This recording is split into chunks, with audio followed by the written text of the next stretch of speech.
Bonjour. Alors, dans cette partie du cours, nous allons parler des constituants du système immunitaire. Qu'est-ce qui constitue le système immunitaire? Alors, il faut savoir que les constituants du système immunitaire, ils sont de trois types, si vous voulez. Il y a des organes, il y a des cellules, et puis il y a des molécules. Des molécules essentiellement protéiques. On va voir certains solubles, d'autres membranaires. Nous allons passer en revue tous ces constituants-là dans cet ordre-là. Nous allons commencer par les organes, on va décrire les organes. Après, on passera aux cellules et on finira par décrire un petit peu les molécules du système immunitaire. Alors, dans les organes, on a la moelle osseuse, le thymus, la rate, les nœuds lymphatiques, ce qu'on appelle classiquement les ganglions lymphatiques, et puis les tissus lymphoïdes annexés aux muqueuses qu'on appelle les MALT. Ça, c'est une abréviation de l'anglais, les MALT. Donc voilà les organes. Après, on aura les cellules aussi bien de l'immunité innée que de l'immunité spécifique, le système monocyte macrophage, les cellules dendritiques, les polynucléaires avec les trois catégories, neutrophiles, eosinophiles et basophiles, les mastocytes, les cellules NK, natural killer, c'est des cellules tueuses qui appartiennent à une grande famille qu'on appelle les ILC, on verra ça, les cellules lymphoïdes innées, d'accord? Et puis, les cellules de l'immunité spécifique, à savoir les lymphocytes T, avec tous les profils de lymphocytes T, on verra ça, les TH1, TH2, etc. Et les lymphocytes B, qui, lorsqu'ils s'activent, ils deviennent plasmocytes, donc des cellules sécrétrices d'anticorps. Et puis, pour terminer, on parlera des molécules, les immunoglobulines, bien entendu, les immunoglobulines aussi bien membranaires que sécrétoires, ce qu'on appelle les anticorps, les molécules de communication, cytokines, chimiokines, d'accord, très important.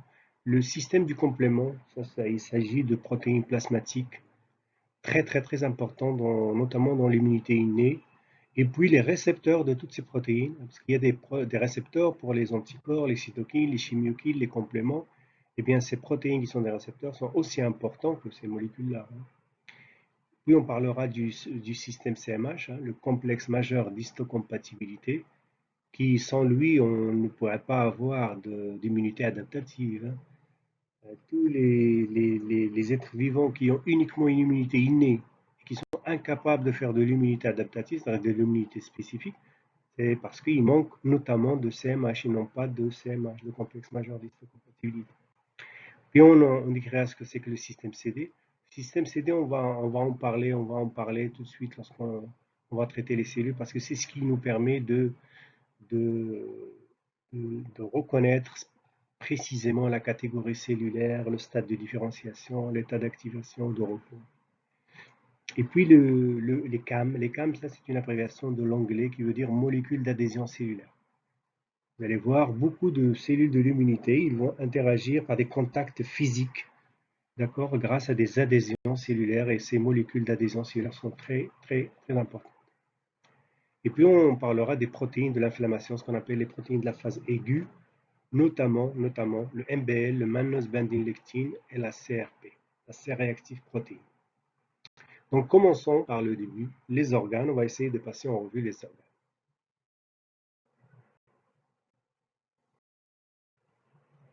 Alors il faut savoir que les organes du système immunitaire sont regroupés en deux catégories, ce qu'on appelle les organes lymphoïdes primaires, également appelés centraux, organes lymphoïdes centraux, et par opposition, des organes lymphoïdes secondaires. Ceux-là, c'est primaires, ceux-là, ils sont secondaires.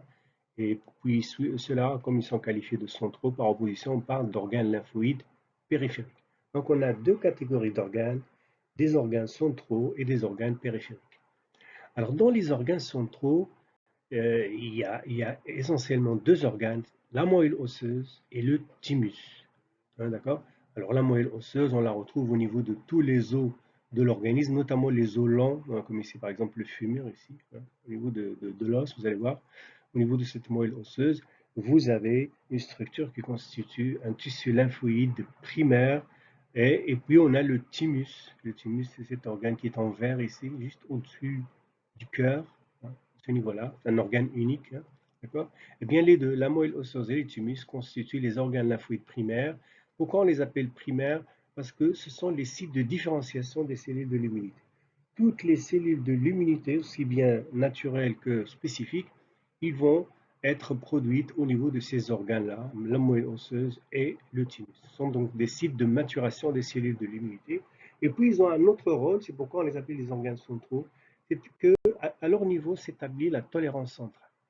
C'est-à-dire que, c'est vrai, les cellules d'immunité vont se différencier au niveau de ces deux organes, et à la fin de leur différenciation, avant de les libérer dans la circulation sanguine, on va s'assurer en fait qu'ils vont reconnaître des pathogènes et non pas des constituants de notre organisme à nous.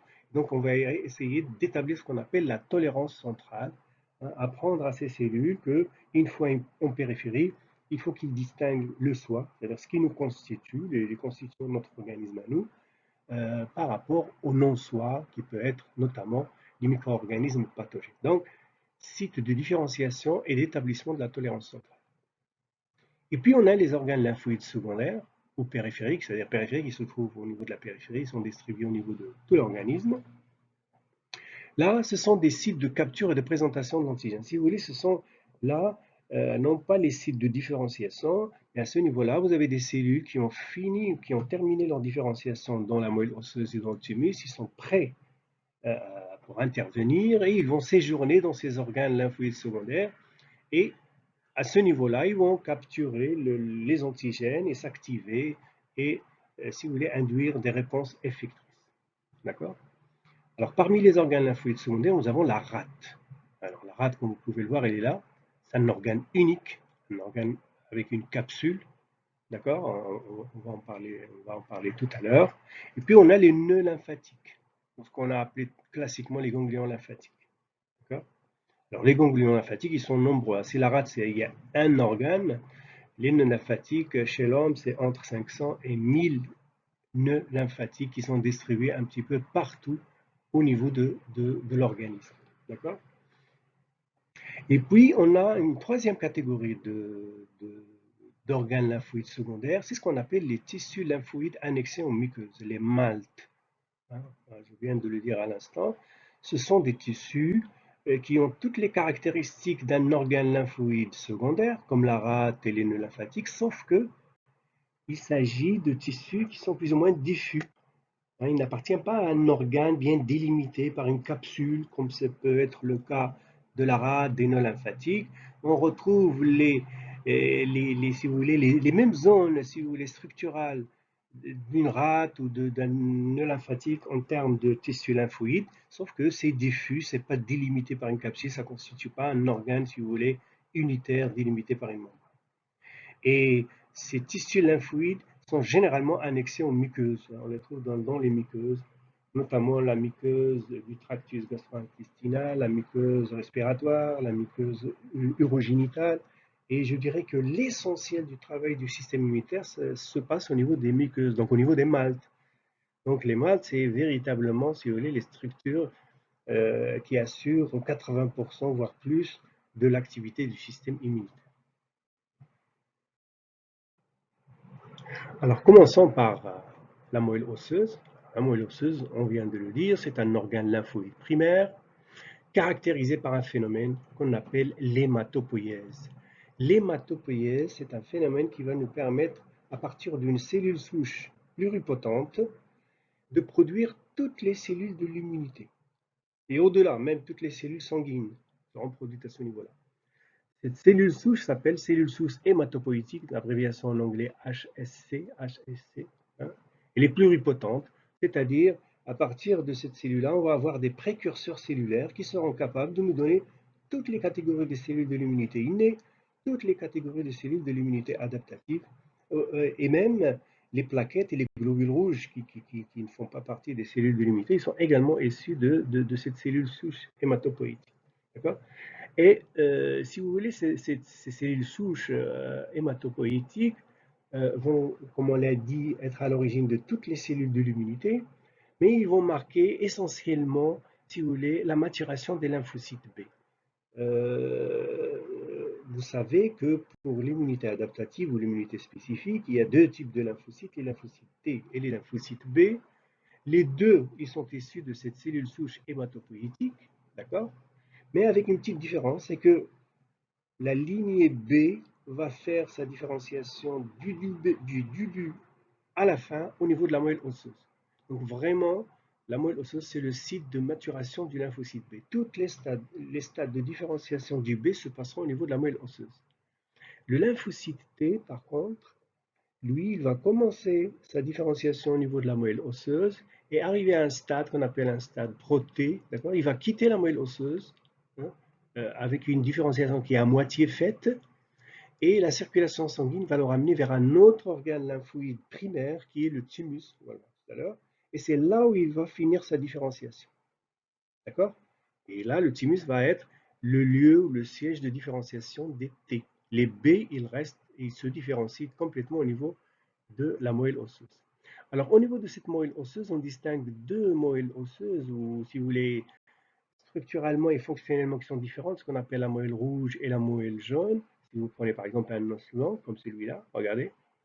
Alors, vous avez ici, de là jusque là, ce qu'on appelle le diaphyse. Ça, c'est la moelle jaune. Alors, cette moelle jaune, elle est complètement inactive. C'est de la graisse, elle est graisseuse et n'a rien à voir avec, si vous voulez, un tissu de lymphoïde primaire. Le tissu lymphoïde primaire se situe à ce niveau-là, au niveau des épiphyses. Là, ce qui est marqué en rouge est là. D'accord? Vous avez ici la moelle rouge, et c'est au niveau de cette moelle rouge, si vous voulez, vous avez les cellules souches hématopoïétiques qui, par l'hématopoïèse, vont nous donner tous les précurseurs sanguins des cellules de l'immunité. Et donc, par exemple, si vous prenez l'épiphyse et vous faites une coupe transversale au niveau de cette épiphyse, regardez, comme ici, on fait une coupe, et regardez ce qu'on va obtenir. Voilà à l'intérieur comment ça se présente. Alors ici, tout autour, ça c'est l'os. C'est l'os, hein, c'est l'os, c'est dur, hein, d'accord? Et puis à l'intérieur de cet os, vous avez des niches cellulaires, notamment la niche endostéale. Hein, la niche endostéale, elle est là. Elle est collée à l'os, d'accord? Et généralement, la cellule souche hématopoïétique se situe à ce niveau-là, d'accord? Et puis, au fur et à mesure que cette cellule souche hématopoïétique va se différencier, d'accord, elle va donner les différents stades de différenciation par rapport à toutes les catégories cellulaires. Et généralement, les cellules de l'immunité finissent leur différenciation au niveau d'une autre niche qu'on appelle la niche vasculaire, parce qu'elle est au niveau d'une structure fenêtrée qui est le résultat d'une, si vous voulez, de petits capillaires très fins issus de l'artère, si vous voulez, de l'artère qu'on voit ici, et ça c'est la veine, d'accord? Et donc, lorsque les cellules s'y différencient dans ce sens-là, avec ce cheminement-là, bah, ils arrivent ici, et là, ils sont tout près de la circulation euh, sanguine, circulation vasculaire, et ils peuvent passer dans le sang, ça y est, ici, lorsqu'ils terminent leur différenciation, ils peuvent quitter la moelle osseuse et passer dans le sang et aller séjourner, on l'a dit, dans les organes lymphoïdes secondaires, rate, ganglions lymphatiques, les maltes, ou rester dans la circulation, parce qu'ils peuvent rester également au niveau de la circulation sanguine. Donc, la cellule hématopoïétique que vous voyez ici va avoir des interactions très importantes avec des cellules qui constituent, si vous voulez, cette matrice à ce niveau-là, qu'on appelle les cellules stromales.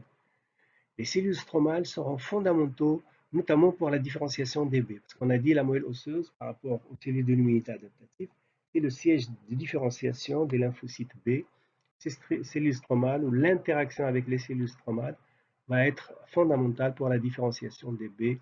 Et les B, on a dit, c'est des cellules de l'immunité spécifiques. Ils ont un récepteur de spécificité qu'on appelle le BCR. Donc la différenciation se finira par l'expression de ce BCR de spécificité, c'est-à-dire un récepteur qui reconnaît un antigène bien précis vis-à-vis duquel il va s'activer. Alors voilà, ici c'est une diapositive qui résume un petit peu le phénomène d'hématopoïèse qui se produit dans la moelle osseuse. On a dit à partir de la cellule souche hématopoïétique, vous avez la fabrication et le remplacement continu régulé, ça c'est important, régulé, des cellules sanguines. Toutes les cellules du sang seront produites à partir de cette cellule souche hématopoïétique pluripotente, qu'on appelle HSC. D'accord? Et donc ça se passe au niveau de la moelle osseuse, on l'a vu.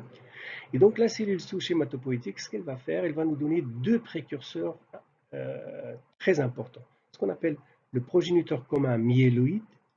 Lui, il va être à l'origine d'une lignée cellulaire qu'on appelle la lignée myéloïde. Et le progéniteur commun lymphoïde, qui lui va être à l'origine d'une lignée qu'on appelle la lignée lymphoïde. Alors en gros, pour schématiser, la lignée myéloïde va nous donner les cellules de l'immunité innée et la lignée lymphoïde va nous donner les cellules de l'immunité spécifique ou adaptative, donc les lymphocytes T et les lymphocytes B, avec quelques particularités sur lesquelles on va revenir. Alors, commençons par le progéniteur commun myéloïde, qu'on appelle aussi CFUGM, c'est-à-dire Colony Forming Unit, granulocytaire et monocytaire. Elle donne les granulocytes, c'est-à-dire les polynucléaires, etc., et les monocytes. Donc, vous avez le système monocyte-macrophage. Il ne s'agit pas de deux catégories cellulaires, mais d'une catégorie cellulaire. La cellule est au départ un monocyte, et puis lorsqu'elle s'active, elle se transforme, elle devient macrophage. On verra ça. La lignée myéloïde nous donne aussi les granulocytes, donc les polynucléaires, neutrophiles, eosinophiles, basophiles. Elle nous donne des cellules dendritiques, les mastocytes, et toutes ces cellules-là sont des cellules de l'immunité innée, donc qui sont issues de cette lignée myéloïde. Vous pouvez voir que cette lignée myéloïde, ou le précurseur commun myéloïde, il donne également les plaquettes et les érythrocytes. Les érythrocytes, les globules rouges. Alors, bien entendu, les plaquettes et les globules rouges ne font pas partie vraiment des constituants du système immunitaire, même si les plaquettes, ils ont un rôle pro-inflammatoire parce qu'ils sont capables de synthétiser, de sécréter certaines cytokines, certaines chimiokines pro-inflammatoires. Donc ça, c'est la lignée myéloïde.